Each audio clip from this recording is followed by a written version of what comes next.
आश्रावय अस्पुष्णौ ये ये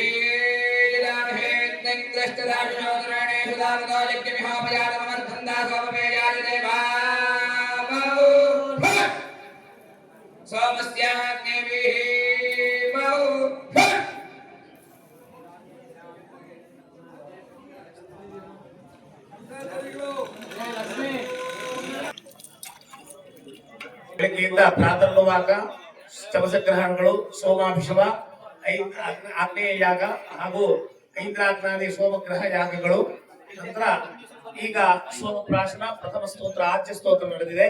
ಈಗ ಆಜ್ಯ ಸ್ತೋತ್ರ ಪುನಃ ಆಗ್ಲಿಕ್ಕಿದೆ. ಅದರ ನಂತರ ಹೋತಶಸ್ತ್ರ ಪ್ರೌಢ ಶಸ್ತ್ರ ಎನ್ನುವ ಶಸ್ತ್ರ ನಡೆಯಲಿಕ್ಕಿದೆ.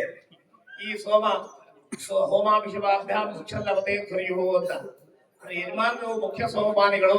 ಬಾಕಿ ಯಾರಿಗೂ ಸೋಮಪಾನದ ವಿಶೇಷಾಧಿಕಾರ ಇಲ್ಲ. ಋತ್ವಿಜರಲ್ಲೂ ಎಲ್ಲರಿಗೂ ಸೋಮಪಾನ ಕೊಡಲಿಕ್ಕೆ ಸಿಗೋದಿಲ್ಲ. ಋತ್ವಿಜರಲ್ಲಿ ಕೆಲವೇ ಋತ್ವಿಜರು ಅವರವರ ಅಧಿಕಾರಕ್ಕೆ ಅನುಗುಣವಾಗಿ ಸೋಮಪಾನವನ್ನು ಮಾಡ್ತಾರೆ.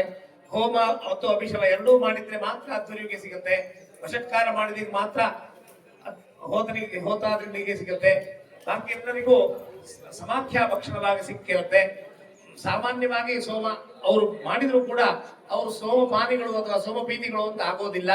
ಅವರು ಕ್ರೀತ ಋತ್ವಿಜರಾದ ಕಾರಣ ಅವರ ಸೋಮಪಾನಕ್ಕೆ ಅವ್ರ ಕರ್ಮಾಂಗದ ಪೂರ್ವ ಮಹತ್ವ ಅಷ್ಟೇ ಆಗಿರುತ್ತೆ ವಿನ ಅವರು ಸೋಮಪಾನಿಗಳಾಗೋದಿಲ್ಲ.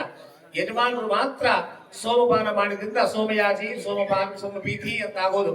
ಆದ್ರಿಂದ ಈ ಸೋಮಪಾನಕ್ಕೆ 3 ರಾತ್ರಿ ಜಾಗರಣೆ, 4 ದಿವಸದ ಊಟದ ರಾಹಿತ್ಯ, ಊಟ ಇತ್ಯಾದಿ ಭಕ್ಷಣವನ್ನು ಬಿಟ್ಟು ಕೇವಲ ವ್ರತವಾಗಿ ಇಳ್ಕೊಂಡು ದೀಕ್ಷೆಯಲ್ಲಿ ಇಳ್ಕೊಂಡು ಸ್ನಾನವನ್ನು ಮಾಡದೇನೆ ಕೇವಲ ಜಪದಲ್ಲಿ ಇಳ್ಕೊಂಡು ಈ ಶರೀರವನ್ನು ತಪನ ಮಾಡಿದ ಯಜಮಾನರಿಗೆ ಮಾತ್ರ ಈ ಸೋಮಯಾಗದ ಫಲ ಇದೆ ಅಂತ ಆಯುರ್ವೇದ ಶಾಸ್ತ್ರ ಹೇಳ್ತಾ ಇದೆ. ಆಯುರ್ವೇದ ಶಾಸ್ತ್ರದಂತೆ ಈ ಕರ್ಮ ಶ್ರೌತ ಕರ್ಮದಲ್ಲಿ ನಡೆಯಲಿಕ್ಕಿದೆ. ಅದಕ್ಕೆ ಇಷ್ಟು ವಿಧಿಗಳನ್ನ ಹೇಳಿದ್ದಾರೆ. ಅದನ್ನ ಮಾಡಿದಾಗ ಮಾತ್ರ ಯಜಮಾನ ಪತ್ನಿಗೆ ಸೋಮಪೀಠ ಅನ್ಸಿರ್ತದೆ. ಬಾಕಿಯವರಿಗೆ ಈ ಸೋಮಪೀಠದ ಅಧಿಕಾರ ಇರೋದಿಲ್ಲ. ನಾವು ಋತ್ವಿಜರು ಯಾರು ಭಕ್ಷಣೆ ಮಾಡಿದ್ರು ಕೂಡ ಅವರು ಕ್ರೀತ ಋತ್ವಿಜರಾಗ್ಬಿಡ್ತಾರೆ. ಆಹಾರವನ್ನ ಭಕ್ಷಣೆ ಮಾಡಿರ್ತಾರೆ. ಧನಕ್ಕೆ ಕ್ರಯಣವನ್ನು ಮಾಡಿ ಅವ್ರಿಗೆ ದಕ್ಷಿಣೆ ಇಂದಿಷ್ಟು ನಿರ್ಣಯ ಆಗಿರುತ್ತೆ. ಮಧ್ಯಾಹ್ನ ಕಾಲದಲ್ಲಿ ದಕ್ಷಿಣೆ ಕೊಟ್ಬಿಡ್ತಾರೆ. ಆದ್ರಿಂದ ಅವರ ಸೋಮಪಾನಕ್ಕೆ ಏನೂ ಮಹತ್ವ ಇರೋದಿಲ್ಲ. ಅವ್ರ ಸೋಮಪೀಠ ಆಗೋದಿಲ್ಲ. ದಕ್ಷಿಣ ಕಾಲ ಬರುತ್ತೆ. ಮಾಧ್ಯಂದಿನ ಸವನ ದಕ್ಷಿಣೆ ಆದ್ಮೇಲೆ ತುಂಬಾ ದೊಡ್ಡ ಶಸ್ತ್ರಗಳು, ಆವಾಗ ತುಂಬಾ ಕೈ ಹೋಗುತ್ತೆ. ಈಗ